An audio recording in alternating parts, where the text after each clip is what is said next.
Well, all eyes going to be on the Finance Minister Enoch Godongwana today, isn't it, when he presents his maiden medium-term budget policy statement. It's the mini-budget, if you will.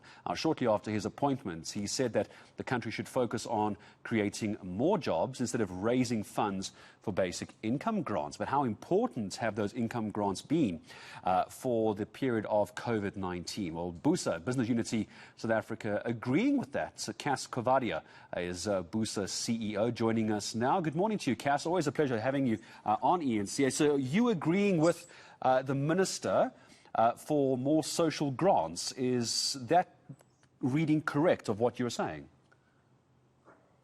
No, I don't think we're agreeing with the Minister. The Minister didn't say more social grants. I think what the Minister said is that instead of expending money on grants, we should be creating an environment and moving towards economic growth that creates jobs, and we would agree with that. We don't believe that continuing to increase different forms of grants is sustainable, because we just don't have the money for it. We have an economy that's not growing. We have a tax base that's shrinking. We have a debt burden that's increasing. Where do we find the money for increasing social grants? What we've got to increasing all sorts of grants. What we've got to concentrate on is what do we need to do to actually attract investment and begin building our economy? And I think that's what the Minister said. We would agree with that. And how would you help him do that? How would you advise him to do that then moving forward? Well, what we've said is that, given our history, given where we are currently, a lot of the levers lie with government.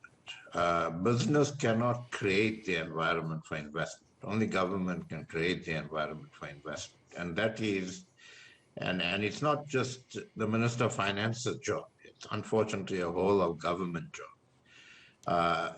We've got to have policy certainty. We've got to have political certainty.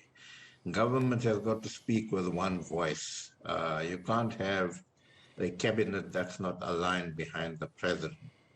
We also have to ensure that we begin to develop the capacity in government for it to implement, because a lot of our problems is that because we don't implement decisions that have already been taken.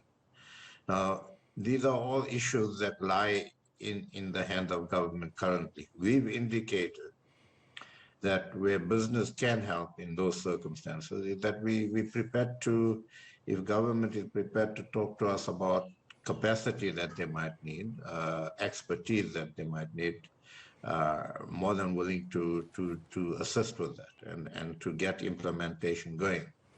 So I think it's those sorts of things. We've got to appreciate that we are competing robustly. We need to compete robustly for investment.